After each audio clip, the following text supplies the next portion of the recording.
Hi there. Tonight we're stepping into a world of golden wheels, blinding sunlight, and the occasional sibling rivalry. Imagine the sound of hooves striking sparks against clouds, the glitter of a chariot made of pure gold skimming across the blue sky, and a god who is equal parts dazzling, terrifying, and just a little bit vain. You can almost feel the warmth on your face, and maybe a little singe on your eyebrows if you get too close. Before we begin, I'd love to know where you're listening from and what time it is right now. It's always fascinating to see how far our little community stretches across the world, and if there are any myths or fairy tales you'd love to hear in a future episode, drop it in the comments below. Now, let's begin our quiet journey. Apollo, god of light, music, prophecy, and apparently an overbooked calendar of divine duties. He is the shining figure in Greek mythology who always seems to arrive in style. And by style, I mean a golden chariot pulled by 4 immortal horses that literally breathe fire. Yes, it's a strong entrance. Imagine showing up to a dinner party like that. The host would never recover. But let's linger a little longer on this chariot, because it's no ordinary vehicle, no creaky wooden cart with a squeaky wheel. This is the celestial limousine of the gods, crafted by Hephaestus himself, the god of fire and smithing, who had a particular flair for creating objects that were equal parts lethal and fashionable. The wheels, forged to glitter like sunlight on water, the body, polished so brightly that one could see their reflection and then promptly go blind, and the reins, braided with threads that glowed like molten gold. Even the horses had names that sounded like they belonged on an ancient racing roster: Pyroi, Eos, Ethan, and Phlegon, which roughly translate to fiery, shining, burning, and flaming. In other words, subtlety was not Apollo's thing, and yet, beneath all this grandeur, there's something almost human about Apollo. He was ambitious, sometimes petty, often charming, and occasionally disastrous in love. His golden chariot may have carried the sun across the heavens, but his heart was often tangled in very earthly messes. Picture the early mornings of Mount Olympus, the sky still half asleep with a violet haze, and Apollo already fussing with his reins, straightening his hair in the reflection of the chariot's panels, pretending he hadn't spent an extra half hour trying to look naturally radiant. Nearby, the other gods would watch with a mixture of admiration and annoyance, because honestly, who wants to sit through a breakfast meeting with someone who literally glows? But let's step back for a moment, because Apollo's chariot ride wasn't just a glamorous joyride. It was the very act that kept the world alive. Every morning, he would rise, take hold of those blazing reins, and carry the sun across the heavens, bringing light, warmth, and occasionally a little sunburn to mortals below. Without his daily journey, the world would have remained cloaked in endless night. Crops would wither, people would stumble in the dark, and humanity would never have invented sunglasses, which, in their defense, might have been a small blessing. And so, Apollo's role was sacred, vital, and occasionally exhausting, because let's face it, driving a flaming chariot across the sky every day, without seatbelts, while mortals prayed, cursed, or squinted at you, must have been quite the responsibility. Imagine the horses pawing impatiently at the clouds, sparks flicking from their manes like fireflies, their breaths misting with a golden glow that shimmered against the horizon. The first tug of the reins, the sudden lurch forward, and the whole world bathed in light. Children down below shielding their eyes with grubby hands, farmers muttering grateful prayers, roosters crowing with unnecessary enthusiasm, and Apollo holding steady, occasionally humming a tune to himself as the vast stage of the sky opened wide before him. Yet, being the god of light wasn't all glamour.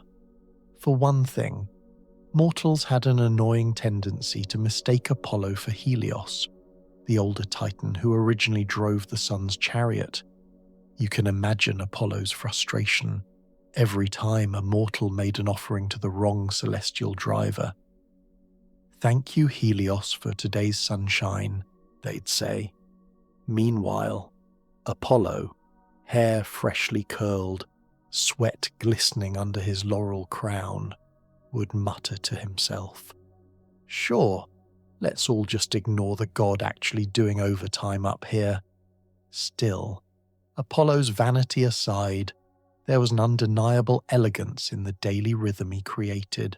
The soft glow of dawn, the fierce blaze of midday, the golden hush of twilight. It was like a symphony conducted in light, each hour a note, each shadow a pause, and Apollo, the eternal performer, basked in the applause of mortals who watched the sky change and thought, "Now that's divine showmanship." But even gods, no matter how golden their hair or perfect their jawlines, sometimes stumbled.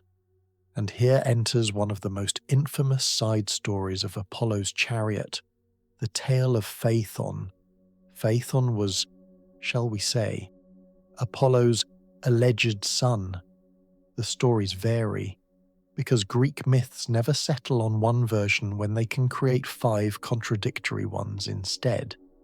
But the gist is this: Phaethon grew up with a nagging doubt about whether Apollo was really his father. So naturally, instead of asking for a simple father-son chat, he demanded proof in the form of borrowing the sun chariot. Because yes, asking your divine parent for the keys to a flaming solar vehicle is apparently the logical way to settle paternity disputes. Apollo, to his credit, tried to talk him out of it. He warned of the horses' fiery tempers, the impossible skill it took to guide them, and the sheer responsibility of carrying daylight across the earth. But, like many fathers before him, Apollo was cornered by a child's stubborn pride. He had sworn an oath on the river Styx to grant whatever request Phaethon made. And well, the Styx wasn't exactly the kind of promise you could wiggle out of with a "let's talk later." So, with a sigh, and probably a very bad feeling, Apollo handed over the reins. You can probably guess what happened next. Phaethon, full of youthful confidence and zero experience, climbed aboard the golden chariot. The horses, sensing the change, tossed their fiery manes and bolted forward, and within minutes, the entire ride descended into absolute chaos. The chariot veered too high, freezing the northern lands into ice, then too low, scorching deserts into existence. Rivers boiled, mountains smoked, mortals panicked, and Zeus himself had to intervene with a well-aimed thunderbolt. Phaethon fell, tumbling through the sky like a shooting star, crashing into the river Eridanus where his sisters wept and turned into poplar trees, and Apollo, grief-stricken, mourned a son he had barely known. It was a story that echoed through generations, a warning wrapped in tragedy, and also a reminder to never hand over your celestial car keys. And yet, even amidst sorrow, Apollo's light never faltered. Day after day, he rose again, steadying the reins, his golden chariot gliding over the heavens. The world needed its sun, and Apollo, with all his flaws and vanity and music and pride, still carried it faithfully. The sky grew quiet again after the chaos of Phaethon's fall. The horses, still wild with leftover sparks, were calmed only by Apollo's hand. He stroked their fiery necks, whispered steady words, and slowly the rhythm of daylight returned. But something had changed, not in the heavens, but in Apollo's heart. The gleaming chariot was no longer just a symbol of triumph. It was now a reminder of how fragile even the brightest light could be. Mortals looked upward, some trembling, some whispering prayers, and some muttering that maybe, just maybe, Zeus had gone a little overboard with that thunderbolt. But such was the way of the gods. Their tempers were as unpredictable as the skies, and Apollo, though grieving, resumed his role without falter, because if he dropped the reins, the world would fall into eternal night, and frankly, eternal night tends to kill off harvest faster than divine drama. Still, not every day was tragedy. In fact, most of Apollo's chariot rides were rather theatrical. Each morning, he set out with the same ceremony, horses stamping sparks against the dawn clouds, reins glowing in his hands, his cloak trailing a ribbon of light behind him.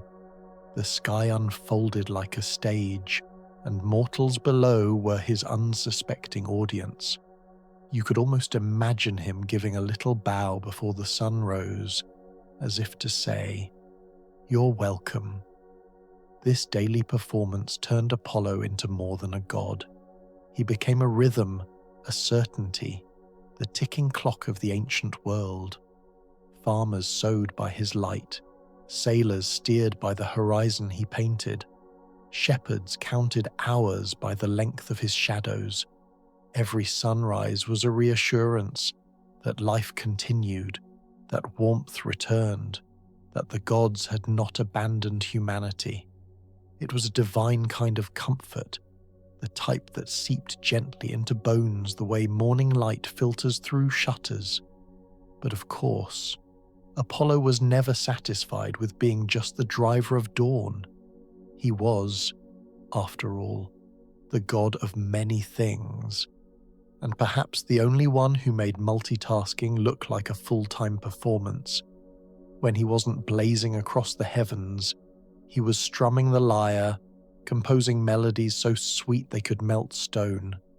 When he wasn't playing music, he was at Delphi, murmuring prophecies that sent kings into spirals of confusion. And when he wasn't busy with oracles or songs, well, he was probably chasing after someone who really, really did not want to be chased. But the chariot always called him back. Its golden frame gleamed like a responsibility he could never escape. Every day ended where it began, reins in his hands, horizon opening before him, the mortal world beneath a waiting light. One morning, as Apollo prepared for his journey, a quiet voice reached him, not from Olympus, but from the earth below. It was the soft hymn of farmers, thanking him for warmth, whispering gratitude as they bent over their fields. He tilted his head, listening. The horses pawed at the clouds impatiently, but Apollo, for once, lingered. It struck him that mortals loved not just the light, but the life it gave them. Every golden streak across the heavens meant bread, wine, laughter by firelight, stories shared under a roof that might not exist without harvest grown under his glow. And suddenly, the vanity of being dazzling seemed smaller compared to the quiet truth that his light was life. But of course, Apollo being Apollo, he still admired how well his reflection shimmered in the polished frame of the chariot. Now, let's pause a moment and imagine what it would have been like to stand in ancient Greece, somewhere on a stony hill at dawn, the air cool with salt from the sea, olive trees whispering in the early breeze, the ground beneath still damp with dew, and then the first flare of gold on the horizon, so bright you'd squint through your fingers, birds stirring, fishermen pulling at their nets, shepherds blinking awake as shadows slid away.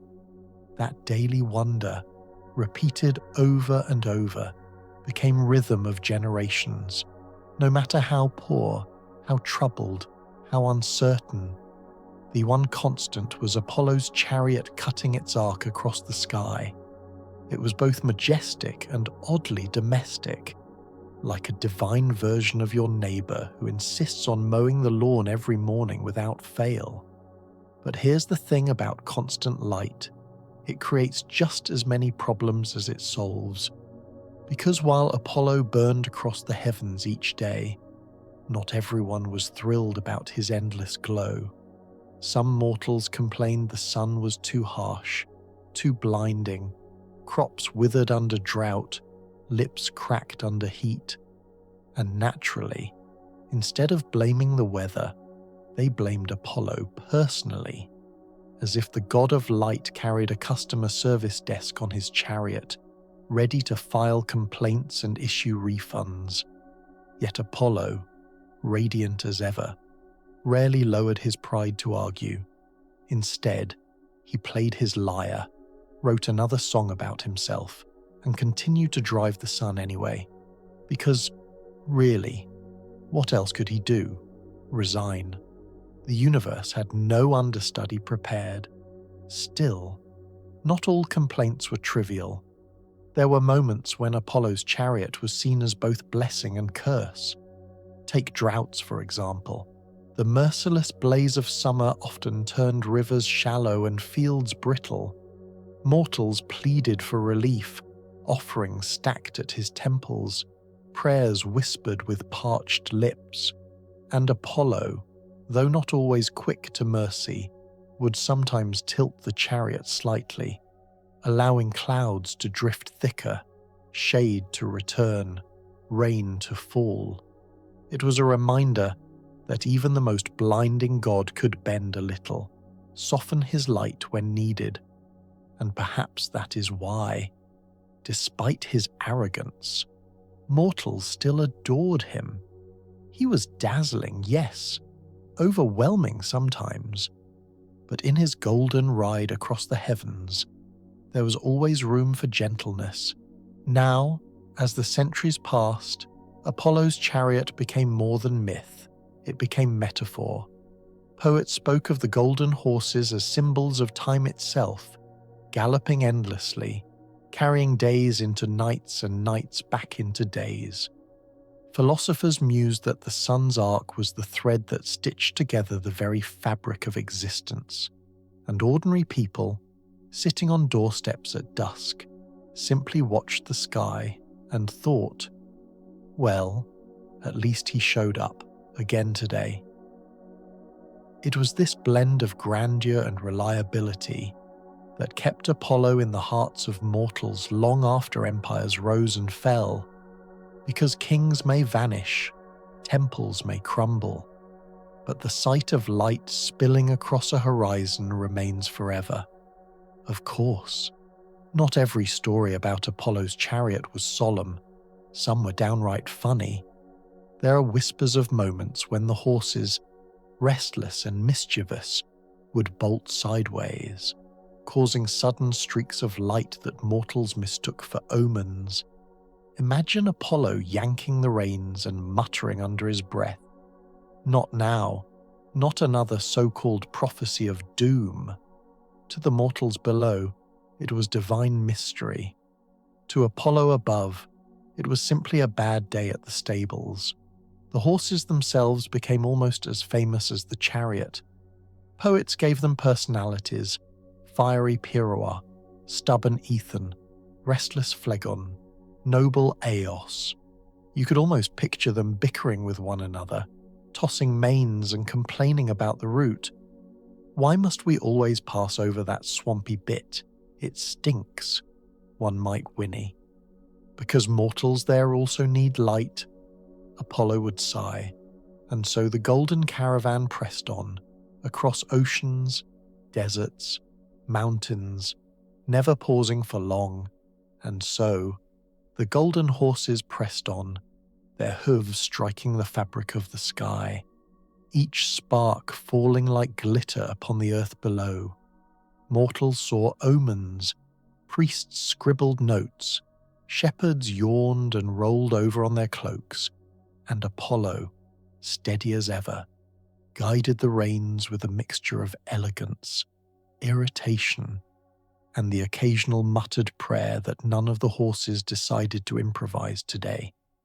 But once the sun had crossed its arc, and evening painted the sky in violet and rose, Apollo's task was not quite finished. He would guide Chariot toward the far west, dipping the blazing wheels into the edge of Oceanus, where the horizon meets water in a place mortals could only imagine. There, the horses would drink, cooling their fiery throats, while Apollo rested, not in sleep, but in a kind of watchful silence, because once the sun set, the earth belonged to his twin, Artemis, the goddess of the moon. And oh, what a relationship that was. Apollo and Artemis, two halves of light, sun and moon, brother and sister, and like many siblings, prone to endless competition. Where Apollo was dazzling, Artemis was serene. Where he blazed, she glowed. Where he adored crowds and music and applause, she preferred the whisper of forests and the quiet company of deer. It was balance, yes, but also constant one-upmanship. Imagine Olympus at family gatherings, Apollo striding in, golden cloak trailing, lyre in hand, announcing the latest hymn written in his own honor, and Artemis arriving a moment later, bow slung across her shoulder, wolves padding at her feet, saying simply, "I brought the moonrise." The other gods, frankly exhausted by their dueling radiance, would nod politely and avoid taking sides. Still, when night descended and the stars began their glittering chorus, Apollo always felt a small pang. For his chariot rested, his role was paused, while Artemis's silver glow carried on without him. It was not jealousy exactly, but a reminder that even gods must share the sky. Mortals too felt this duality deeply. By Apollo's daylight they toiled, sowed, harvested, traded in the bustling agora. By Artemis's moonlight they dreamed, whispered, plotted, fell in love under olive branches. Together, the twins wove the rhythm of existence, one handing the heavens to the other in an eternal relay. And though they quarrelled as siblings do, there was an undeniable grace in their shared duty. The world would not have survived without either. Still, Apollo liked to remind everyone, loudly and frequently, that he was the one with the golden chariot, the fiery horses, the great spectacle of sunrise. Artemis merely raised an eyebrow, loosed an arrow into a tree, and said nothing, which, somehow, always won the argument anyway. Now, Apollo's chariot was not just a family matter, it was a source of power, influence, and, if we are honest, divine politics. The great sanctuary of Delphi, where mortals travelled across mountains and seas to ask questions of the oracle, was considered Apollo's sacred ground. And every prophecy, every cryptic verse that tumbled from the Pythia's lips, was tied to his light, his vision, his clarity. Mortals believed that the same brilliance which carried the sun across the sky also burned away shadows of ignorance, revealing glimpses of the future. Picture it. Pilgrims trudging up the stony path to Delphi, the smell of laurel smoke in the air, bees humming in the mountain thyme, the temple steps gleaming under the midday blaze. They would bow, offer coins or trinkets, and wait nervously for the priestess to speak. And somewhere, though unseen, Apollo's golden chariot swept high above, casting its rays directly over the marble columns, as if blessing the sacred site with illumination. The irony, of course, was that Apollo's prophecies were famously ambiguous. Ask whether you should go to war, and you'd receive an answer like, "A great empire will fall," which was helpful until you realized it might be your own. Yet mortals kept coming, kept asking, kept believing that the same God who blazed across the heavens also guided their tangled fates. But light, no matter how divine, always casts shadows, and Apollo's brilliance earned him rivals. Helios, the older titan who once drove the sun, still lingered in myths, sometimes confused with Apollo, sometimes resentful of being replaced by a younger, handsomer, and frankly flashier driver.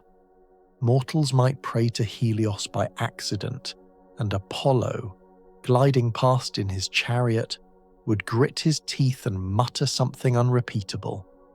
The rivalry was never quite resolved. It was less a battle, more a silent contest of who mortals remembered most. Then there was Hermes, ever the trickster, who once stole Apollo's cattle and invented the lyre in the process. Though they later reconciled, Hermes never stopped poking fun at Apollo's endless vanity.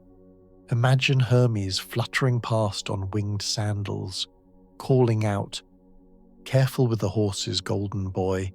Wouldn't want a repeat of that Phaethon incident." Apollo would sigh, adjust his laurel crown, and pretend not to hear, but the horses, mischievous as always, would flick their tails as if laughing. Now, let's drift lower into the world of mortals again. For they were not passive spectators of Apollo's journey. They shaped their lives around it. In Athens, festivals greeted the dawn with music and chants that rose alongside the first streak of gold in the sky. In Sparta, warriors trained beneath the blazing midday sun, believing Apollo's heat toughened their resolve. And in small villages tucked between vineyards and olive groves, children counted the hours until Apollo's light dimmed, and they were called inside for supper. His chariot was not a distant myth, but the very heartbeat of daily life. Even architecture reflected him. Temples and theatres were built to face east, so that the first rays of dawn would strike their marble faces. Imagine sitting in a theatre at sunrise, the chorus preparing, the stage bathed in fresh gold as if Apollo himself had decided to watch the play. The god was woven not just into myths, but into stone, wood, ritual, and routine. And yet, mortals never forgot the danger of too much light. For every gentle dawn there was the memory of Phaethon's fiery fall. Every drought reminded them that Apollo's chariot could scorch as well as bless. It was a duality they lived with, reverence wrapped around caution, love tempered by fear. Perhaps that is why their prayers often carried a pleading tone. "Shine upon us gently, O radiant one. Do not burn our fields. Do not blind our eyes." It was an acknowledgement that the golden chariot was both life-giver and destroyer, and that Apollo's hand upon the reins mattered more than mortals could ever know. As centuries turned, poets could not resist embellishing the tale.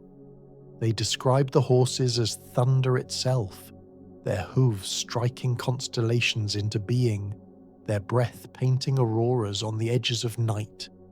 They wrote of Apollo leaning forward, his golden hair streaming, eyes sharp with divine purpose, of mortals below, craning their necks, caught between awe and fear as the fiery caravan blazed above. And always, always, the refrain returned that without his ride, the world would wither into silence. This repetition became its own kind of comfort. To tell and retell the story was to remind themselves the sun will rise again tomorrow, no matter the wars, the famines, the quarrels of gods. Apollo's chariot would return and light would follow. Now, a small secret, whispered only in a few forgotten hymns. They say that when Apollo grew weary, he sometimes let the horses guide themselves, their hooves finding the path across the heavens by instinct alone. And on those days, the sky bore strange patterns, streaks of light curling like ribbons, clouds igniting in sudden brilliance, sunsets burning longer than usual. Mortals called them omens, but perhaps they were simply the horses stretching their legs while Apollo hummed softly to himself, enjoying a rare moment of rest. And so, the golden chariot became more than a vehicle. It became a metaphor, a stage, a promise, a threat. It was Apollo's pride and his burden, his performance and his penance. Every dawn was an entrance, every dusk an exit. The same play repeated endlessly upon the vast theatre of the sky, and mortals, generation after generation, never stopped applauding, and mortals, generation after generation, never stopped applauding. The sun rose, the sun set, the story repeated, and still it was fresh. Because when you live in a world without electricity, without neon lamps or glowing screens, the daily appearance of Apollo's chariot is nothing less than a miracle. Imagine the hush before dawn in a village, children wrapped in wool cloaks, elders stirring embers in the hearth, everyone waiting for that first blush of gold on the horizon. And when it came, when the golden edge sliced through the dark, you could almost hear the sigh of relief ripple through the earth. Apollo had not forgotten them. The reins had not slipped. The chariot still burned across the sky. But applause, even divine applause, comes with expectations. Mortals prayed to Apollo not only for light, but for victories in war, guidance in love, healing for sickness, answers to questions they weren't entirely prepared to hear. In their eyes, the god who controlled the sky must surely control everything else, and Apollo, though he adored being admired, sometimes found this devotion a little exhausting. Imagine steering 4 immortal, fire-breathing horses while mortals below scream requests like, "Please bless my harvest, grant me a son, smite my neighbour's goat, it keeps eating my figs," to which Apollo, glowing but tired, could only sigh and mutter, "I drive the sun, I'm not here to babysit your goat problems." Still, he was not without mercy. In times of plague, Apollo was called upon to lift the sickness, or, depending on his mood, to bring it. His arrows of light were said to carry disease as swiftly as they carried healing. This dual nature made him both beloved and feared, worshipped with garlands one day and cursed the next. And as he rode his chariot overhead, mortals would glance up nervously, unsure whether today's sunlight was a blessing or a warning. The irony was sharp. The god of harmony, of music and order, could be as temperamental as the very horses he drove. Perhaps it was inevitable, for no one can ride the blaze of the heavens daily without picking up a little volatility along the way. And then, of course, there were the love stories. Oh, Apollo's chariot might have been steady, but his heart most certainly was not. Wherever he shone his golden light, he seemed to fall in love. Nymphs, mortals, even the occasional river spirit, all found themselves pursued by the radiant god of the sun, and more often than not, they ran. Take Daphne, the river nymph who wanted nothing more than freedom. Apollo, stricken with desire after a quarrel involving those mischievous little arrows of Eros, chased her through forests and fields, his golden hair streaming, his lyre forgotten in the heat of pursuit. Daphne fled, praying desperately for escape, and just as Apollo reached her, she transformed into a laurel tree. Apollo's hands grasped bark instead of skin, and his radiant face fell. Yet rather than leave empty-handed, he declared the laurel his sacred tree, crowning his head forever with its leaves. It was both a tribute and a rather convenient way to always look stylish. Mortals, watching from the sidelines, whispered their own conclusions, that Apollo's light was irresistible. Yes, but also overwhelming, burning too bright to be held by fragile hands. Better to become a tree than to be consumed by him. And yet, despite these repeated heartbreaks, Apollo never stopped trying, which was admirable, in a tragic, slightly comedic sort of way. But the chariot, always the chariot, pulled him back to duty, even in the middle of heartbreak, even while strumming mournful tunes on his lyre. He could not abandon the reins. The horses pawed at the clouds, the horizon opened, mortals waited, and so he rode, every day, as though nothing had happened. Perhaps that was Apollo's greatest irony, that while his personal life blazed with chaos, the sun itself never faltered. Now, gods may be immortal, but myths are travellers, and Apollo's golden chariot did not remain in Greece alone.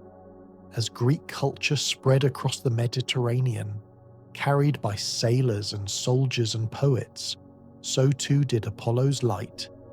The Romans, ever fond of borrowing a good idea and polishing it into their own, adopted him eagerly. They merged him with Sol, the Roman sun deity, and imagined his chariot blazing over the 7 hills of Rome just as it did over Olympus. Festivals were held, statues gleamed in marble and bronze, emperors claimed descent from his brilliance. Because what ruler would not want to associate himself with the god who literally dragged daylight into the world every morning? Imagine the pomp of Rome, parades of soldiers with polished shields flashing sunlight, priests chanting under massive archways, poets reciting odes as Apollo's chariot arced overhead. The symbolism was irresistible, for if Apollo never failed in his daily ride, then surely Rome too would never fail. At least, that's what they like to believe. But let's step away from emperors and politics for a moment and return to the horses, because honestly, they never get enough credit. Day after day, without complaint, they blazed across the heavens, fiery manes whipping, hooves sparking, eyes blazing with endless fire. And if they sometimes tossed their heads or veered sideways, well, could anyone blame them? Mortals imagined them with their own personalities: noble Eos, fiery Pyrrha, restless Phlegon, stubborn Ethan, almost like siblings themselves, bickering under Apollo's grip.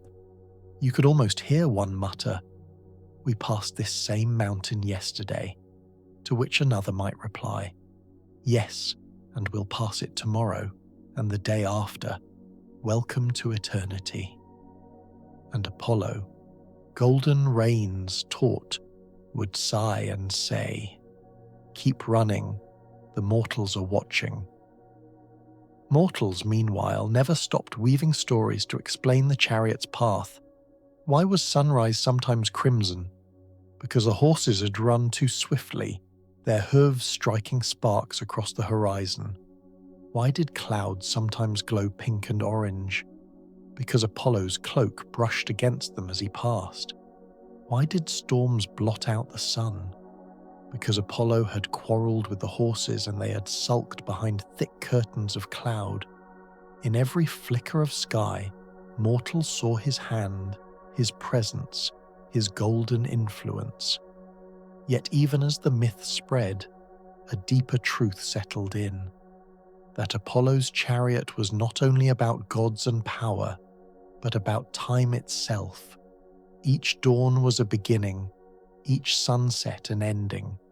Every life, no matter how brief or long, was measured by how many times the golden chariot had passed overhead. Children were born in its light, lovers confessed under its blaze, warriors fell in its shadow. The rhythm of Apollo's ride became the rhythm of human existence, and perhaps that is why, across centuries, through countless retellings, the story never faded. Because to forget Apollo's chariot would be to forget the very cycle of life itself. Now, let us imagine for a moment the rarest of scenes. What if, just once, Apollo did not rise? Mortals would awaken in darkness, waiting, but no glow would touch the horizon. Crops would wither, hearts would tremble, chaos would spread. The absence of a light would be louder than any thunder, and in that silence, mortals would understand at last how much of their fragile lives depended on the steady grip of a god's hand upon golden reins. Of course, Apollo never truly faltered. The chariot always came, sometimes late, sometimes blazing with unusual fire, but always arriving. And that perhaps was the quiet triumph of his story, that despite heartbreaks, rivalries, politics, and complaints about goats, Apollo never let the world fall into endless night, and so the golden chariot rolled on, generation after generation, empire after empire, the same performance upon the same sky, a play that needed no theatre, no chorus, only the earth as audience and the heavens as stage. And though mortals eventually built their lamps and their cities glowed with their own artificial lights, nothing ever replaced the awe of dawn. The first blush of gold still feels like a miracle, even when explained by science. Perhaps, deep down, we're all still waiting for Apollo's horses to appear on the horizon, their hooves sparking the day into being. And though mortals eventually built their lamps, their candles and their braziers and their clever little torches, none of it ever quite compared. For all their fire and invention, what could match the sheer theatre of Apollo's chariot rising in the east? No mortal torch could turn dew into diamonds. No lantern could paint clouds in streaks of crimson and gold. So even as the world grew busier, noisier, more distracted, dawn remained sacred, a quiet applause for a god still doing his daily duty. But applause, as we know, is fickle. One century, Apollo was adored with sacrifices of honey cakes and laurel wreaths.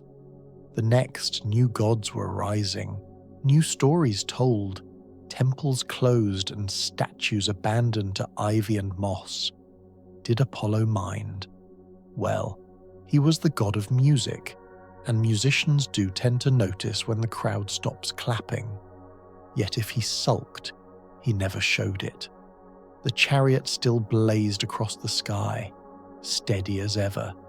Perhaps he knew something mortals did not, that even when names change, when pantheons shift and temples crumble, the story continues.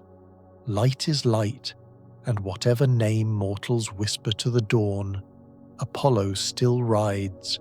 In quiet moments, poets and philosophers reflected on this very thought, that Apollo's light was not only about warmth and vision, but about knowledge, clarity, the piercing away of shadows where ignorance dwelled. To step into the sunlight was to step into understanding, and to hide from it was to remain in mystery. The Greeks even coined the phrase Know thyself, carved into the very stone at Delphi's under Apollo's gaze, as though each sunrise whispered the same message. Look, see, learn. Mortals carried this wisdom into their art. Painters brushed Apollo's golden chariot across temple walls. Potters etched his steeds on amphorae. Musicians tuned their lyres to his imagined ear.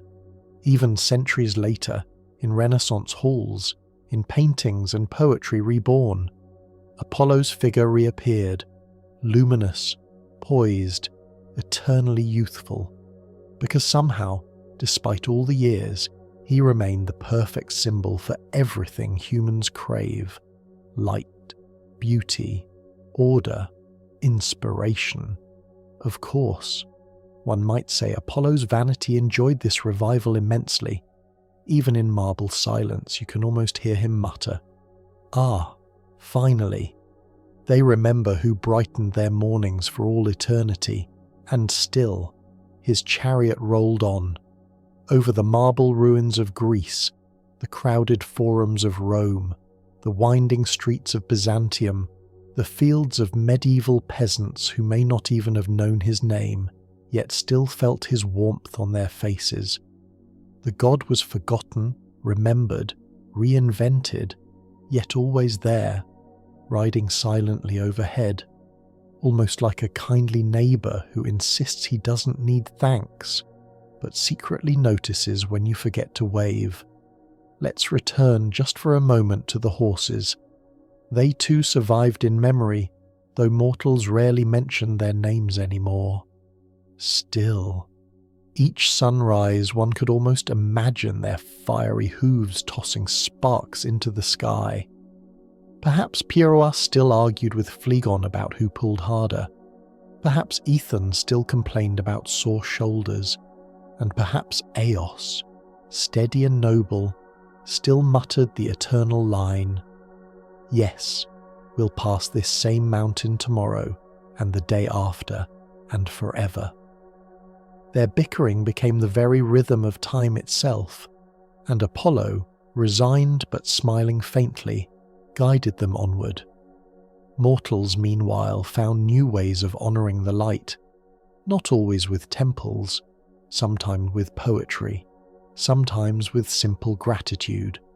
A farmer might rise before dawn, stretch aching limbs, and nod to the horizon as if to say, "All right, Apollo, let's get through another day together." A sailor, spotting the first blush of morning after a stormy night, might whisper thanks to the unseen charioteer who brought him safely to another sunrise. Even children, chasing shadows in a courtyard, might laugh at the golden warmth bathing their games. The myths may have softened, but the presence remained. And if we listen carefully, even now, perhaps we can hear the soft irony beneath it all, that the god who once demanded temples and hymns, who was feared and adored in equal measure, has become a quiet companion instead, not a figure to terrify, but one to comfort, for there is something gentle in the knowledge that tomorrow, no matter how dark the night, the golden chariot will roll once more across the heavens. The story then closes not with thunder, not with tragedy, but with the softest triumph, a victory not of war or conquest, but of constancy, of a god who, despite rivalries, heartbreaks, and mortals shouting about goats, never once abandoned his post. The world may change, kingdoms may fall, stories may twist, but Apollo still rides.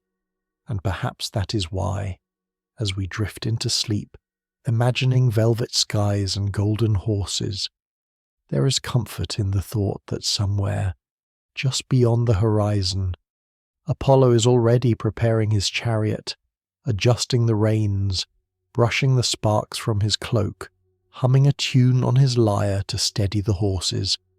And when dawn comes, he will rise once more, bathing the world in light, reminding us that every day, every life is touched by his endless journey. So rest easy. The golden chariot is waiting, and tomorrow it will shine for you again.